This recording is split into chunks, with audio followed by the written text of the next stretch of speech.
Bonjour les amis, j'espère que vous allez bien. J'espère que vous êtes en forme. Et j'espère que vous avez eu de bonnes nouvelles. Que vous pourrez bien entendu partager ces bonnes nouvelles. C'est important de partager les bonnes nouvelles. Aujourd'hui, il y a tellement peu de bonnes nouvelles que c'est important de partager les bonnes nouvelles. Alors qu'est-ce que nous avons dit hier?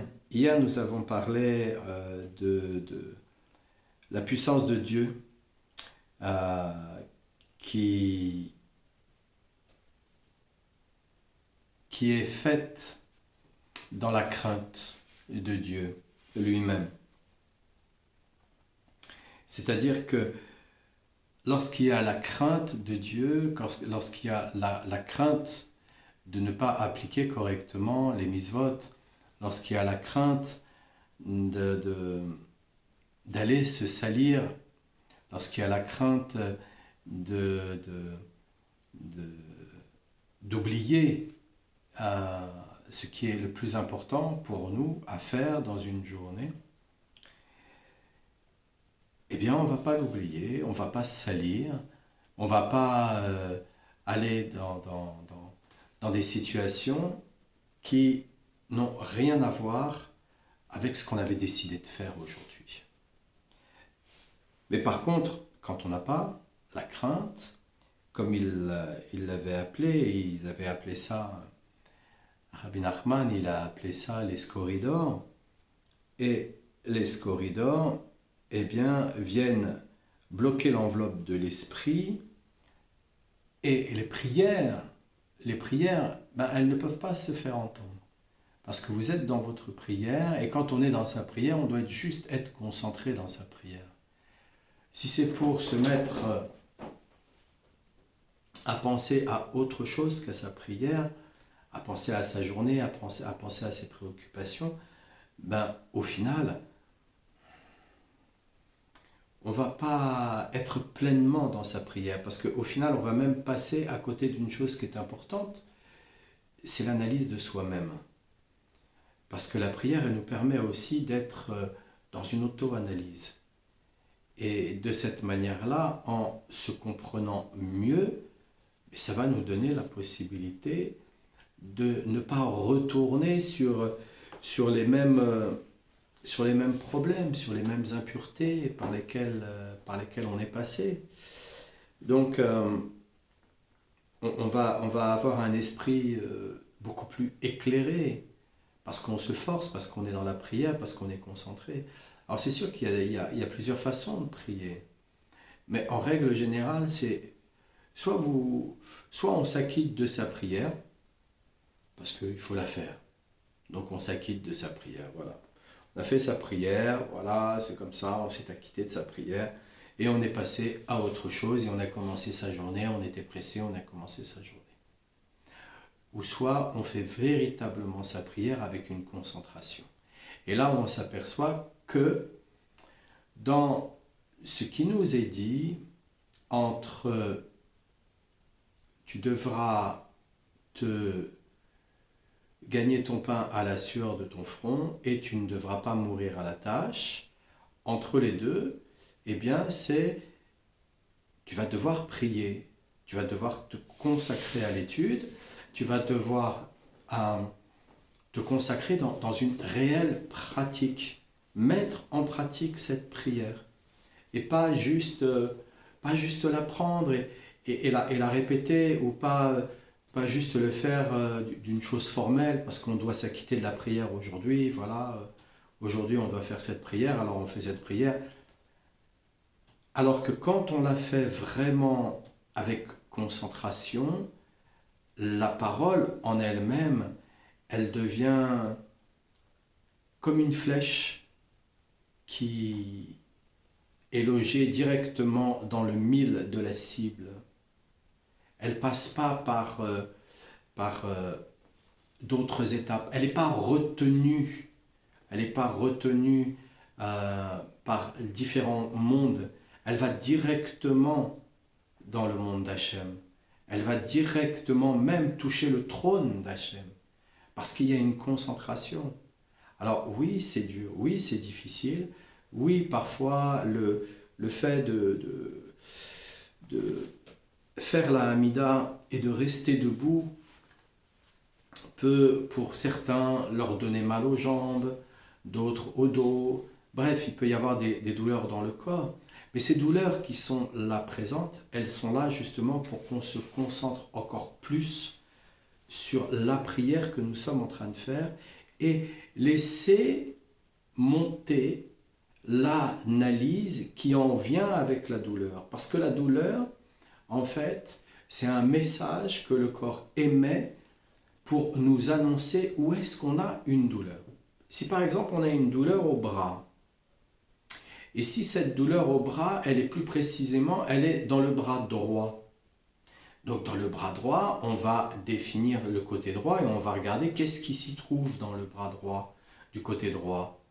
Alors le côté droit, bon, ben, on va avoir le poumon droit, on va avoir la vésicule biliaire, on va avoir le foie, on va avoir une partie du gros intestin. Qu'est-ce qui s'y trouve là-dedans? Est-ce que notre problème de bras est véritablement en relation avec le bras, comme certains vont croire, et même vont aller identifier, et vont passer des radios, passer des examens, parce qu'il y a un problème là avec le bras en lui-même, ou est-ce que le problème ne vient pas d'un organe plutôt que du bras en lui-même? Parce que l'âme, elle aurait envoyé le message pendant des années. Elle aurait envoyé le message pendant des années. Alors bien souvent, quand le bras est bloqué, c'est parce que ça ne circule pas.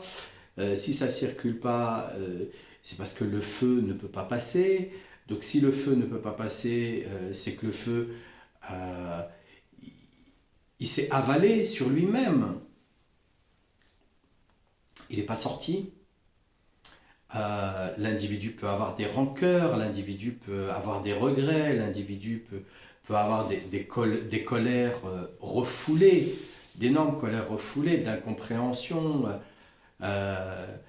et ne pas comprendre pourquoi sa vie, elle se trouve aussi coincée que ça, et se demander qu'est-ce que j'ai fait pour mériter cette expérience-là.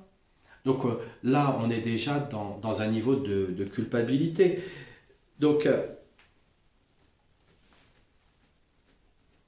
Rabbi Nachman, il nous explique que être dans la prière et être dans la concentration de la prière va nous permettre justement d'être dans cette analyse. Et parfois, même dans un mot de la prière, on va avoir envie de le dire à plus haute voix. Juste un mot, pas forcément toute la prière, mais juste un mot. Et là, on va s'apercevoir que ce mot, eh bien, il est comme une flèche, il a été délogé à une émotion, il a été délogé une pensée qui était coincée dans notre tête.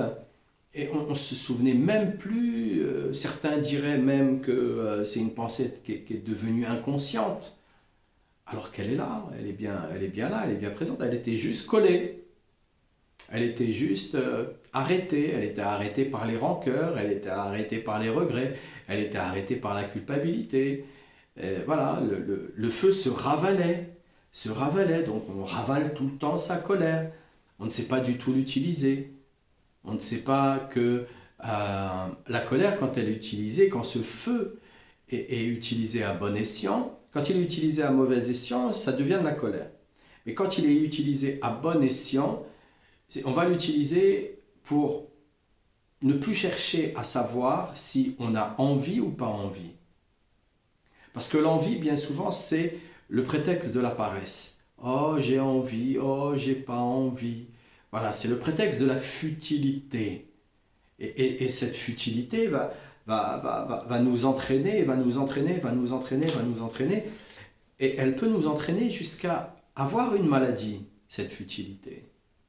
Donc lorsqu'on utilise ce feu intérieur, justement, pour sortir de j'ai envie ou j'ai pas envie. Non, j'ai une discipline à avoir. J'ai fait une promesse à Hachem, j'ai fait une promesse à telle personne, j'ai donné ma parole. Donner sa parole, c'est parler. Donner sa parole, c'est parler. C'est pas nécessairement je te donne ma parole. Non, c'est pas nécessairement comme ça, c'est parler. Donner sa parole, c'est parler. Il fut un temps où on n'avait pas besoin de signer, on se serrait la main et tout était fait parce que les hommes étaient des hommes de parole. Aujourd'hui, c'est totalement différent parce qu'aujourd'hui, tout est devenu mensonge et pour trouver la vérité, c'est encore plus compliqué. Et pour trouver le mensonge, c'est encore plus compliqué aussi parce que voilà, les voiles qui sont sur le mensonge ou la vérité sont énormément nombreux. Énormément nombreux. Donc, c'est très compliqué. Donc, on prend des précautions en signant des papiers, en ayant même des enregistrements vidéo, des enregistrements audio, tout en signant avec une tierce personne, même deux personnes en plus. Bref, on se met tout un tas de complexités, alors que la parole, elle est réelle. La parole est réelle. Et donc c'est là où il nous dit, Rabbi Nachman, c'est quand on est dans la prière et qu'on est dans cette action sainte, cette action qui va nous permettre de nous rapprocher d'Hachem, eh bien, on doit être véritablement concentré. Mais véritablement concentré, parce que elle va nous permettre de nous analyser. Elle va nous permettre, et en nous analysant, mais on va s'éviter les maladies.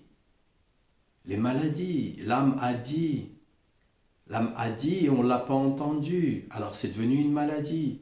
Mais pourtant, ça fait des années que j'ai des maux de tête, ou ça fait des années que je suis en colère, ça fait des années que j'ai une mauvaise digestion avec une mauvaise haleine, ça fait des années. Et puis on me dit, voilà ce que je dois faire. Voilà comment je dois le faire, et puis je le fais pas, et puis je repousse, et puis c'est jamais le moment, et puis c'est trop difficile, et puis, et dès que la maladie elle arrive, on se dit mais pourquoi c'est venu?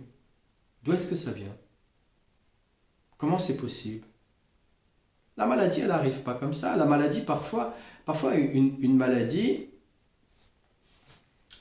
que Dieu nous en préserve de toutes ces maladies, parce que quand on est vraiment dans la prière et sincèrement ancré dans la prière, on passe à côté. On passe à côté de beaucoup d'incompréhension qui va nous permettre de régler les maladies beaucoup plus vite qu'habituellement. Donc on passe à côté. Maintenant, la maladie, parfois la maladie, comme on voit par exemple les rhumes, à cette époque on a des rhumes, hein, on a quoi d'autre aussi à cette époque, on peut avoir des grippes, on peut avoir des toux, on peut avoir, voilà, tout ce qui est relié au système ORL. Et tout ce qui est relié au système ORL, ça nous vient de la gestation dans le ventre de notre mère.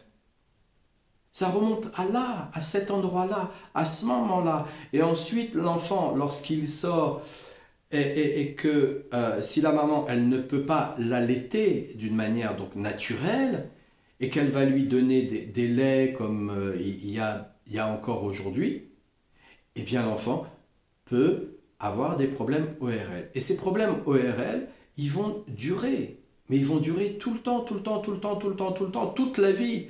Et si jamais ils ne sont pas récurrents, parce que comme moi, comme je vous ai dit, j'ai eu ce rhume-là, mais ce rhume, ça faisait bien 6 ans que je n'avais pas eu de rhume, voire même plus que je n'avais pas eu de rhume. Donc, si vous voulez, ça revient, et quand ça revient, on sait qu'on a une faiblesse, on sait à quoi s'en tenir, parce que tout le système ORL, par exemple, il est relié aux intestins. Mais c'est dans la prière qu'on va découvrir les informations. La prière, elle n'est pas juste faite voilà, pour s'acquitter de quelque chose. Elle est faite pour nous maintenir en bonne santé. C'est un message qui est très très très important. Très très très important parce que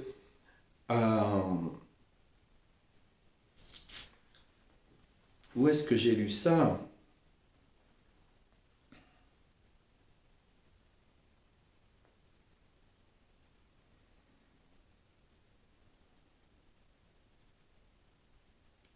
Voilà. Il dit là, dans ce passage, il dit, en effet, les justes s'en prennent aux forces de l'impureté afin qu'ils ne s'approchent pas du domaine de sainteté.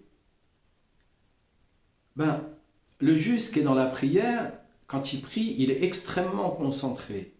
Et comme il est extrêmement concentré, il ne va pas laisser entrer n'importe quel type de pensée. Il va même se préparer avant la prière. C'est long, c'est très très long. Parfois, il y a des tefillas qui durent.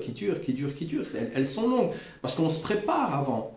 On va se préparer avant même de faire la tefila.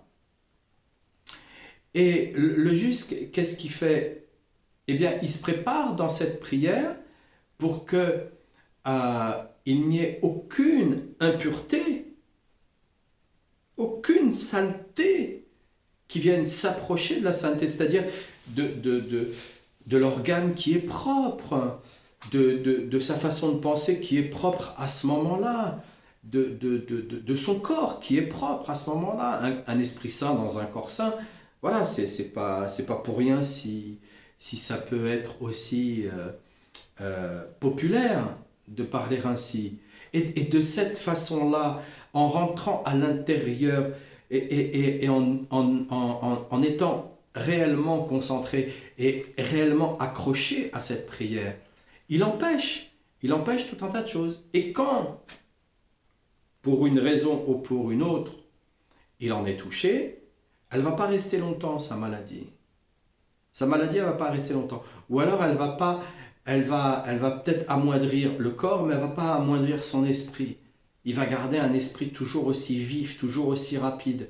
Donc, c'est important de se rendre compte que la prière que Rabbi Nachman nous parle, c'est pas une prière juste pour s'acquitter en disant, bon, ça y est, tu vois, Hachem, j'ai fait le truc, j'ai prié pour toi, c'est bon, on peut passer à autre chose, voilà, maintenant je peux passer à autre chose, je peux partir à faire mes occupations. Ça peut arriver, mais pas tout le temps, pas tout le temps. Auquel cas, qu'on ne soit pas surpris de tomber malade. Si une personne, elle met n'importe quoi dans sa bouche, qu'elle ne soit pas surpris de ce qui va se passer après. Et peu importe hein, si c'est du domaine de la cacheroute ou pas, hein, parce que boire certaines boissons gazeuses dont je ne ferai pas l'éloge, c'est extrêmement nocif. Extrêmement nocif. Extrêmement nocif, quoi. Donc, et plus encore, il y a beaucoup de produits qui sont extrêmement nocifs. Et c'est pas parce qu'ils sont certifiés qu'ils sont pas nocifs du tout. Hein. C'est pas ça qui va nous protéger. Donc, on sait bien que parfois, c'est fait dans un esprit commercial. Donc, qu'on se réveille aussi de ce côté-là et qu'on ne se dise pas tout ce qui est fait dans ce domaine-là, de la cache-route, tout est bon et voilà. Non, non, non, pas du tout, pas du tout, pas du tout. On doit vraiment faire très, très, très attention et être très attentif dans le monde dans lequel nous vivons, à l'heure actuelle. Et donc, on continue et il nous dit, ce qui veut dire qu'il faut conserver son esprit intact et ne pas laisser y pénétrer des idées venues de l'extérieur. Je découvre avec vous, hein, je lis l'Ikouté Moharan avec vous pour la première fois de toute mon existence. Donc je le découvre avec vous. Donc voilà, je lis là et comprends bien que voilà, je suis, je suis ce que Rabbi Nachman me dit, et comme je suis plutôt pratique, ben, c'est pour ça que je vous parle d'une manière pratique aussi, hein, par rapport à ce que je viens de vous dire. Et donc, c'est-à-dire d'éviter de brasser de mauvaises pensées qui sont l'appui des forces négatives par opposition à ce qui est écrit dans les Proverbes, chapitre 4, verset 5, acquiert la sagesse, acquiert le discernement, qui se rattache à la sainteté, et de cette manière, tu échapperas au levain malsain qui fait partie du domaine de la mort, comme il est rapporté par ailleurs, là où il y a du levain, où se trouve du côté de la mort. On se trouve plutôt du côté de la mort. Qu'est-ce qu'il veut nous dire là, Rabbi Nachman? Rabbi Nachman, il veut nous parler d'une chose qui va nous servir à tous. À tous. À tous. Le mal, c'est l'absence de lumière. Le mal ne peut agir que s'il a de la lumière, si on lui donne de l'intérêt, si on lui donne une forme, si on lui donne de l'existence, si on met de l'eau à son moulin. Si vous avez un rhume ou vous avez une maladie, vous ne savez pas du tout ce que c'est, pas du tout ce que c'est. Vous allez voir un mauvais médecin qui vous donne un mauvais diagnostic. Il vous donne vraiment quelque chose de totalement différent. Vous n'avez pas cette maladie. Et pourtant, vous allez avoir cette maladie par la suite. Parce que vous avez donné de l'importance à ce problème. Auquel cas, il n'y a pas de problème. Et pourquoi vous avez donné de l'importance à ce problème? Pourquoi on donne de l'importance à ces problèmes? C'est les Yetzer Hara, c'est ce que les psys appellent ça les névroses. C'est les Yetzer Hara. Au lieu de se dire, mais non, qu'est-ce qu'il me raconte? Qu'est-ce qu'il me dit là? Non, je vais aller voir un autre médecin, je vais aller voir un autre spécialiste, je vais aller voir un autre conseil, je vais aller voir quelqu'un d'autre, et je vais bien lui prouver qu'il a tort. Voilà. Mais au lieu de se dire ça, eh bien parce que on met de la lumière, dans ce mal, alors ce mal il devient réel. Réel. Tout le malsain là qui existe actuellement sur la terre, c'est notre faute. C'est notre faute, on lui a donné une réalité. On lui a donné une réalité à tout ce mal-là. Ils nous ont fait croire qu'ils étaient plus intelligents. On y a cru. Voilà où on en est. Mais ils ne sont pas intelligents. Ils ont 3500 ans de retard. Ils ne sont pas intelligents. Donc, non. Et c'est exactement pareil. Il y a souvent cette histoire qui revient, le Aïnara, mauvais œil. Mais le mauvais œil, il est là parce que on lui donne de l'importance, parce qu'on lui donne de l'intérêt. Mais une personne qui nous regarde, elle nous regarde avec ses yeux. Elle peut nous regarder avec quoi d'autre? Avec quoi d'autre? Elle nous regarde avec le regard qu'elle a. C'est nous qui avons un problème de susceptibilité à ce moment-là. C'est nous qui avons un problème d'interprétation à ce moment-là. C'est nous qui avons un problème, si on part dans les problèmes psy, c'est nous qui avons un problème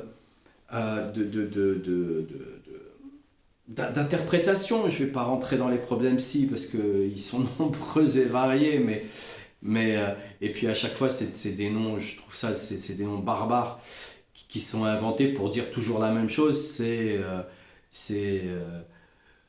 On lui a donné de l'intérêt. Voilà.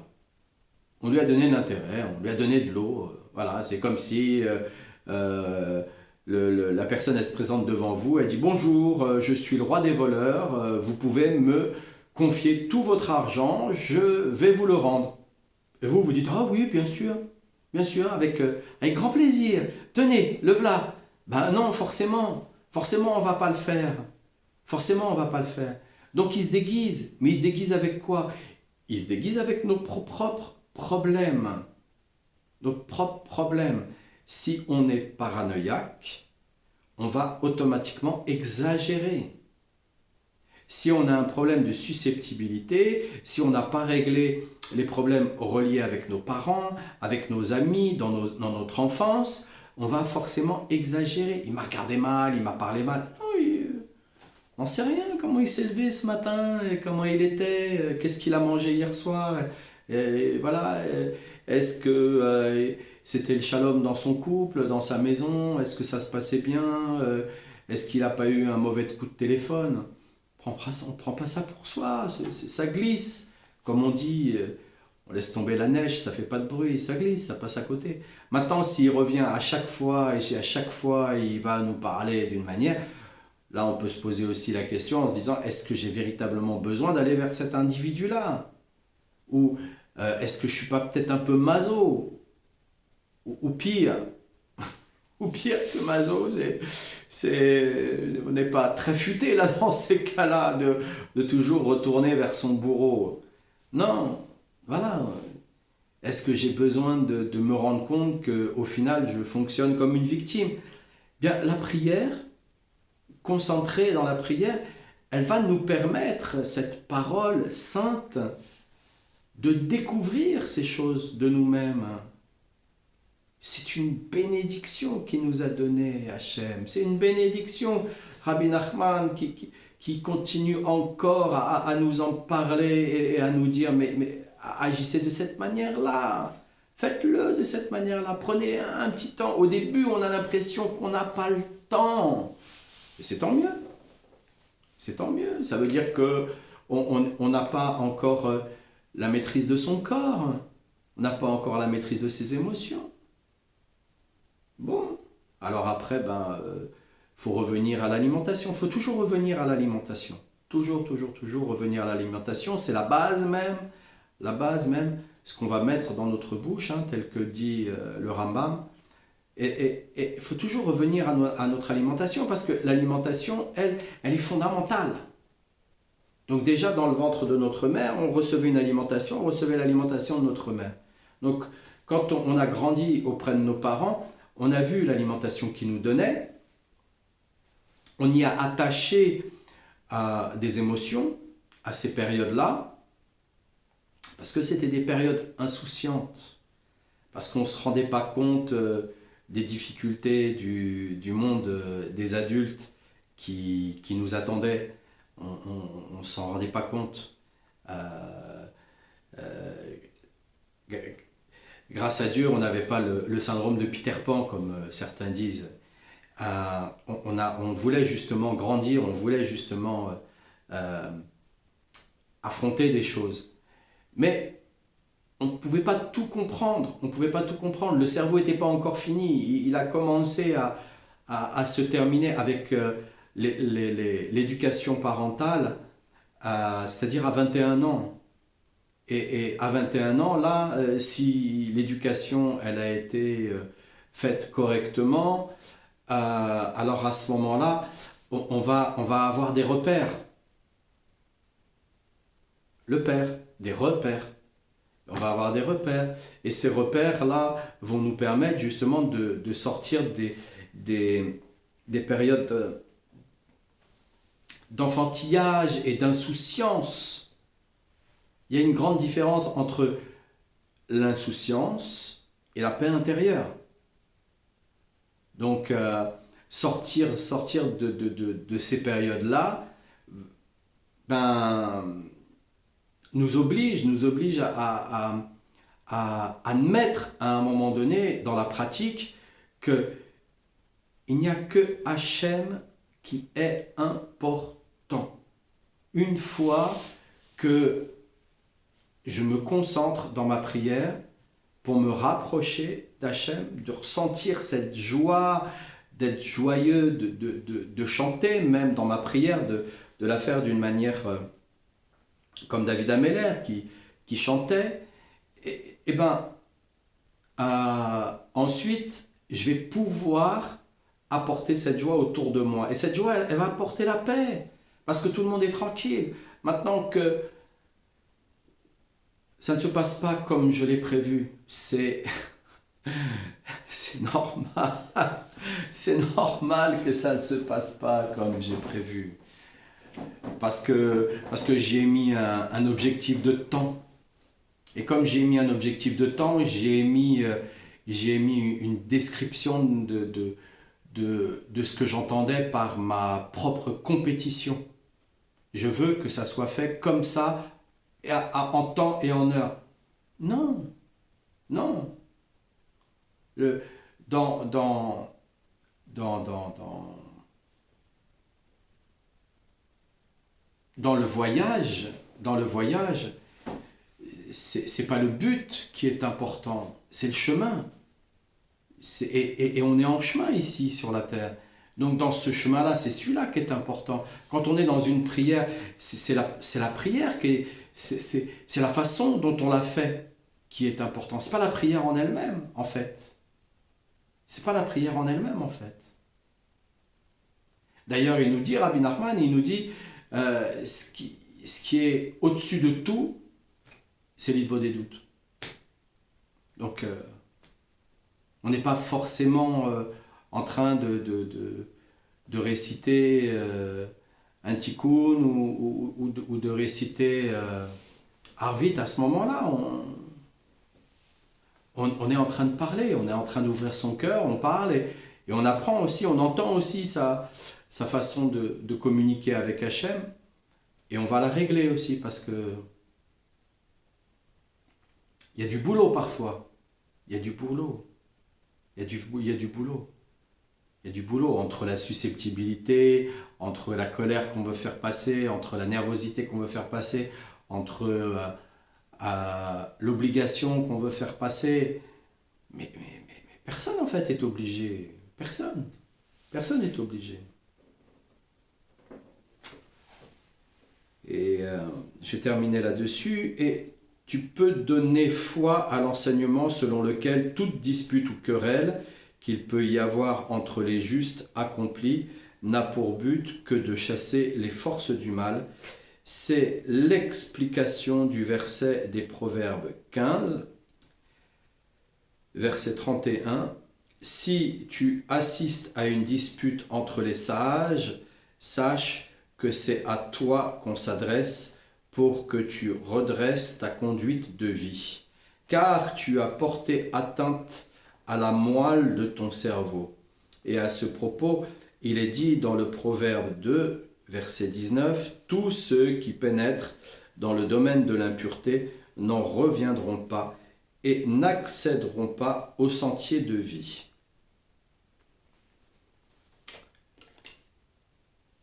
C'est dur.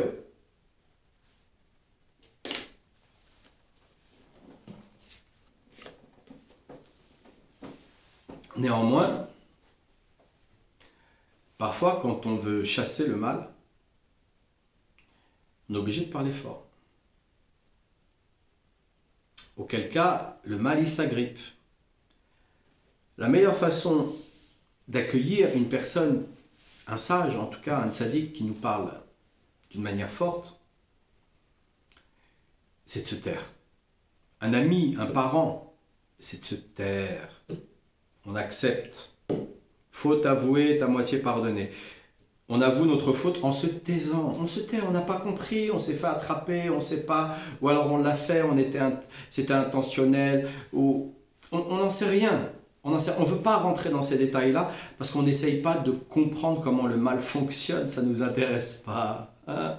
Ça ne nous intéresse pas comment ça fonctionne le mal.